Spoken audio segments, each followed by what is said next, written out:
Welcome to Salon Talks. I'm Mary Elizabeth Williams, and I'm here with Zach Woods. He is an actor, a comic, and according to Wikipedia, a pyro dancer. Is that true? It's not true, but I'm glad that myth is being propagated. I looked it up and I thought, pyro means fire.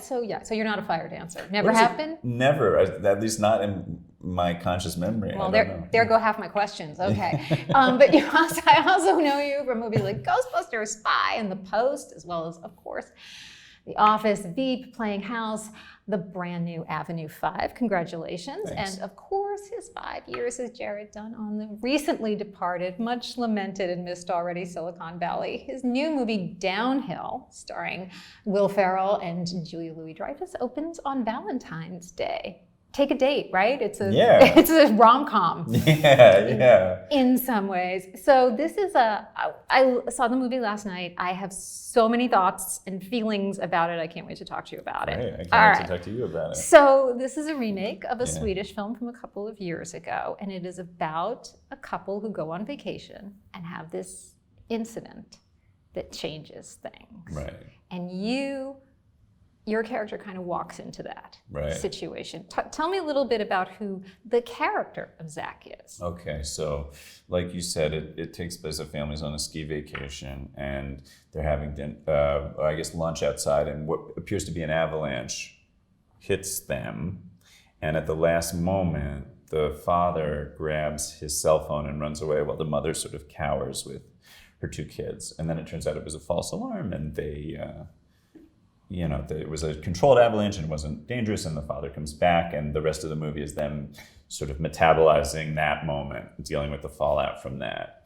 And I play one of Pete, who's Will Ferrell's character, the father's friends from work, who he sort of invites into their vacation as a buffer from having to have the conversation that moment necessitates. And but instead, me and my girlfriend in the movie, who were traveling through Europe together on a kind of new love expedition, end up being unwilling witnesses of Julia Louis-Dreyfus and Will Ferrell's characters' marital come apart. So that's the long summary, but I don't know if you even need that. No, what I want to know is, your character is, I think, rather enigmatic. Very, you are the person who has to, as you say, absorb some of this and act as a buffer for this event. So I want to know how you create a character like that. You're working with the writers and directors, and you have to kind of be restrained. So who do you think Zach is, and how do you work on creating a character like that, who so much is you don't see? Yeah, I think, well, anytime I play any character, I try to figure out what I love about them, even if it's a small character, and also what they love and what they're afraid of. So this is kind of namby-pamby actor talk, but you asked, so I'm going to subject you to namby-pamby actor I love it. It's not namby-pamby, it's great. Okay. I mean, one thing that I think is kind of interesting is you have these 2 couples in very different phases of their relationships. The main couple, Pete and Billy, have a marriage and 2 kids, and are especially after the incident with the avalanche, dealing with the cracks in the plaster that are getting more and more vivid. And me and my girlfriend in the movie are in this sort of flush of new love, where your brain is so soaked in like dopamine or serotonin or whatever your brain secretes when you're in love. I think it's both. Yeah, great. So that you don't even notice the distant whine of possible dysfunction. You're too busy just like having sex and eating waffles and all that. Doing shrooms, exactly. So we're sort of a foil for them in a certain way. And I think one thing that happens in the movie is I sort of advocate for Pete, the father, and in trying to figure out how to play the character, I thought a lot about, like, I don't want him to just be some sort of bro schmuck who is, gets his bros back as a sort of default. I thought that's kind of not that interesting. And I think one of the things that makes it difficult for men who have done things that are regrettable and disappointing is what I think makes it hard for sometimes those people to take accountability is they feel so identified with their efficacy, their strength, their courage, their pragmatism, that they can't acknowledge the ways in which they, like everyone else, is a kid in some ways who's just pissing his pants and terrified and a mess.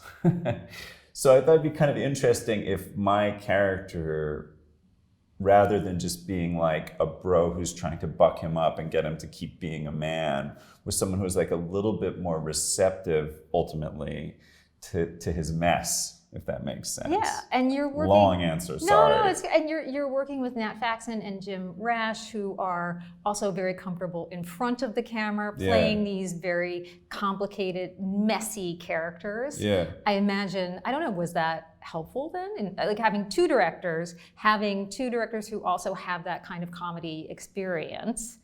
Yeah, it was interesting. Having two directors was not actually that different from having a single director. It just felt like notes came in two different voices, but they were good at synchronizing their feedback so that you never felt like it's like, well, mom said this, but dad said that, you know? Like in the movie. Yeah, exactly, right. Not that kind of marriage at all, right? No.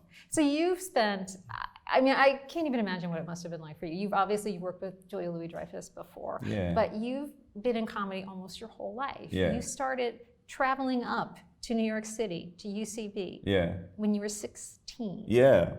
That's wild. Yeah, it was really fun. That's a wild thing for a 16-year-old to do, and then to be that single-minded at such a young age. So I want you to take me back to 16-year-old you. Who are you looking? Are you looking at people like Will Ferrell and saying, I want to do that? No, I wanted to be a jazz musician when I was a kid, and I played trumpet, and I used to practice hours and hours every day, and then I got braces, and I couldn't really play anymore. So I had all this free time when I used to be, running scales or whatever. And so oddly, improv was one of the first things I did without a plan or without single-mindedness. I'd been very sort of focused on what I thought my life would be, and then I got these braces, so I was like, well, I got all this time. it was sort of a lark. I was like, this looks like fun. And I took an improv class, and then I just loved it. It just felt so good. I didn't really have much in the way of ambition around acting, or I just wanted to, once I did improv classes, I was like, oh, I just want to keep doing this. And you were coming up in a role with Chris Gethard and Bobby Monahan at the same time. That's a really great pack to find yourself suddenly running in. Yeah, it was wonderful. It was people who seemed like genuinely passionate about something separate from the possible. I mean, one of the charms of starting at UCB during that time is no one had really become famous or rich or gotten a career out of it yet. So the self-selection was just all these weirdos who liked doing it. There wasn't any sort of careerism, at least not that I could detect. And that's such a good feeling, to be around a group of people who are united by their shared passion as opposed to their shared ambition, I think is like it's fun. I read an interview with you where you talk about seeing this 16-year-old kid like toss his keys to a valet, and you're just like talking about how if I were that, like who do you become if that's where you're starting from? Yeah, I was walking into a sushi restaurant in Studio City in Los Angeles, and kid drove up in a Porsche in a Letterman's jacket and tossed his keys to the valet, and then went in to eat sashimi or whatever. I mean, I think like one of two things happens. You either become like Patrick Bateman and become like someone who's just like cutting off people's heads with a chainsaw in your like penthouse apartment, or you've reached the Mount Everest of douchebaggery at such a young age that you then move on to some new thing, and maybe by the time you're 20, you're like salt of the earth sweetheart. Because you've skied down Douche Mountain. You've skied down Douche Mountain. Right. You helicoptered in.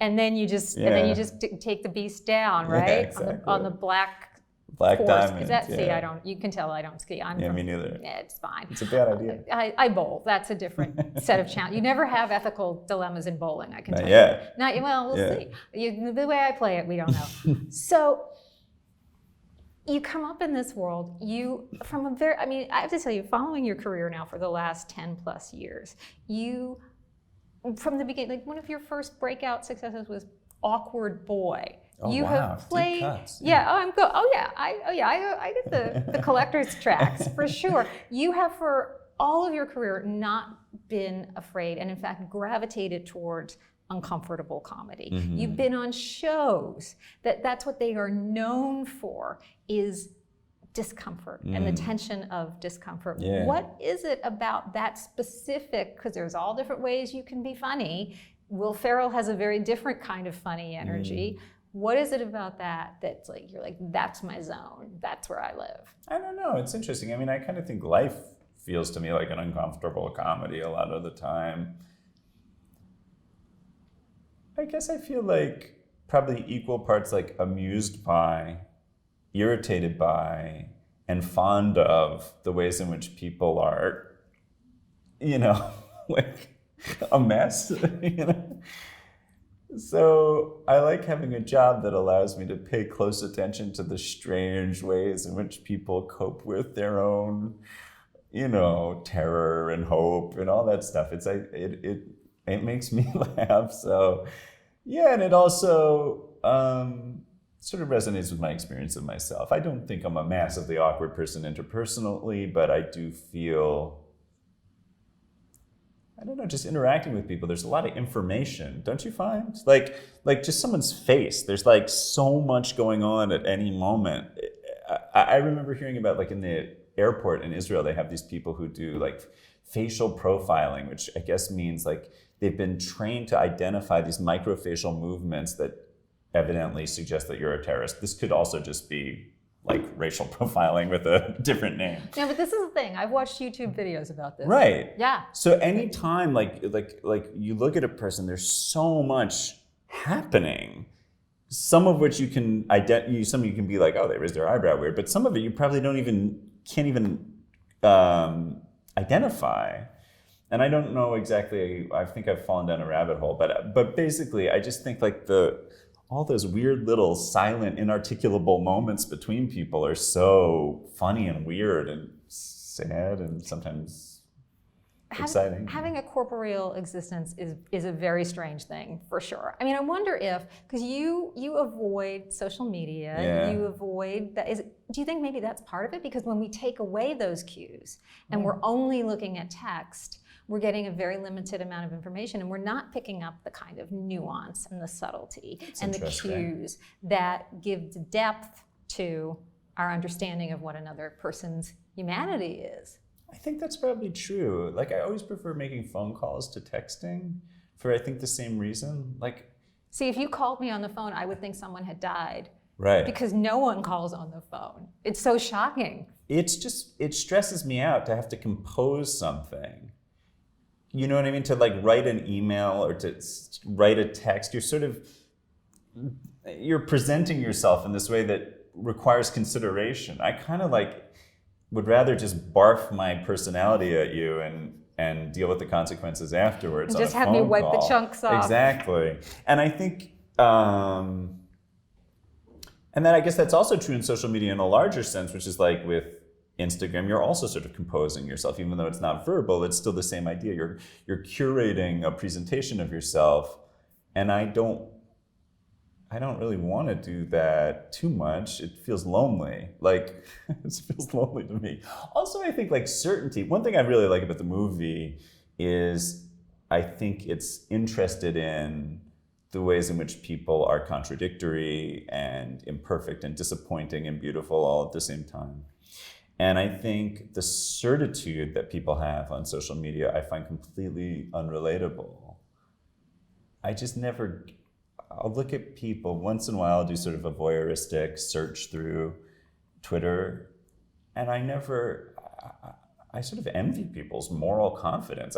Knowing myself, I'm like, man, I could never say anything that crusadery, because I know, like, earlier today I was like a jerk in 1,000 different ways. So from what perch do I condemn? I can't do it. I wonder, that must be why you love improv so much. Oh, that's interesting. Right. I think that's true because you don't have time to sort of wring your hands and perfect something. As a sort of constitutionally anxious person for much of my life, I loved improv because you have to show up for the moment or you'll be humiliated. The threat of failure and humiliation is always right there, so you have to be there. You can't be in your head, or if you are, you sort of pay the price. Right, that moment of hesitation. I mean, that's what the film is about too, right? Right. That moment where it's this or that, and it's that everything is determined after that. And you've taught improv. Yeah. A lot. Yeah, years ago. I haven't done it in a long time. I wonder if I'll do it again at some point. I really loved it. Okay, as someone who is also constitutionally completely anxious and has never had an unoverthought moment in her life, what's an improv like exercise? What's something you would tell someone who's just walking in cold would be a first step? Well, a lot of times, like the first step of improv class is having people do things that are really embarrassing and unchallenging in a sort of technical way, but challenging emotionally. You know, you're throwing like imaginary knives at each other. It's like sort of child's play stuff, which I think is meant to inoculate you against your own self-consciousness a little bit.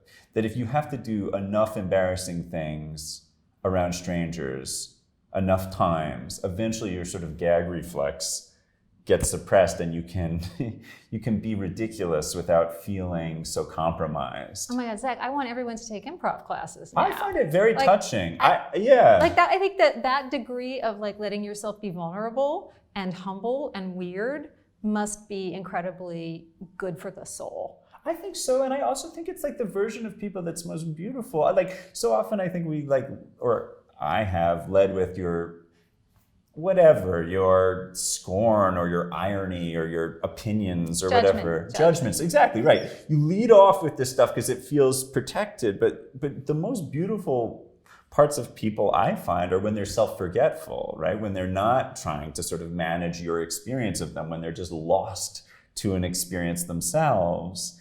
And that was one of the things about improv and seeing people who had no chance or interest in becoming professional comedians. Someone was like a corporate lawyer who came, 65-year-old corporate lawyer shows up and does this stuff, and you get to see, that little boy or that little girl inside this adult. And it's so moving. It's so moving. And it's so nerdy. I mean, it's so embarrassing. Doing improv classes, like just listen to that. I'm taking an improv class. It's horrifying. Yeah, that's not a statement cool. that gets people probably laid a lot. No, I suspect it's not. I don't know. I was just gonna say from my life, I don't know. So let me ask you, because we're talking so much about how we present in the world and how we identify, and that is so at the core of this movie, and that's what I really hope this opens up a lot of conversations, because there's so much about who, like, if you are who you are in a moment, or if who you are is something bigger than that, right? Is the accumulation of moments. And I'm wondering how you personally look at that, because I heard you talk in an interview about your terror of earthquakes, and that you were in a situation where you were in a hotel and you felt the earth move, and you made a choice, and there was another guest who was making a different choice, and your fight or flight kicked in. So the avalanche is coming, or seems to be coming. Who do you think you would be? A stay or a runner? I don't know. I hope I'd stay, but I don't know. I mean, often the moments I find most touching in movies are like, have you seen Toy Story 3? I've right. You know the scene I'm talking about where the toys are going into a trash incinerator and they sort of are struggling to get out, and then they realize they can't get out because it's impossible, because there's just too much, and then they just all sort of gaze at the fire and they like hold hands. They sort of pull each other in, and like Mr. Potato Head like rests his head on Mrs. Potato Head. It's like Titanic. It's crazy. It is so beautiful and disturbing that is in a children's movie is like both incredibly hopeful and incredibly bleak, I think. But it's like the Titanic. It's like the guys playing the violin as they like sink into the icy dark ocean. I think it's that kind of like feudal, beautiful resistance to the inevitable. It's not even resistance, it's just keeping each other company. Right. Right? There's something about that like kills me every single time. So I hope I would be the Mr. Potato Head and not, Buzz Lightyear freaking out and going off. Although I think even Buzz Lightyear behaved himself well in that trash incinerator. Of your character, one more question, of your characters that you've played that you are known for, which one do you think would be the most likely to stay, and which would be the most likely to run? Jared from Silicon Valley would definitely stay. And Gabe from The Office would definitely run, or the character I played in The Loop. It's just like ego, it's how much ego you have, and Jared has none at all, and Gabe had a ton. What about your character in Avenue 5? Because I just want to make sure we say Avenue 5.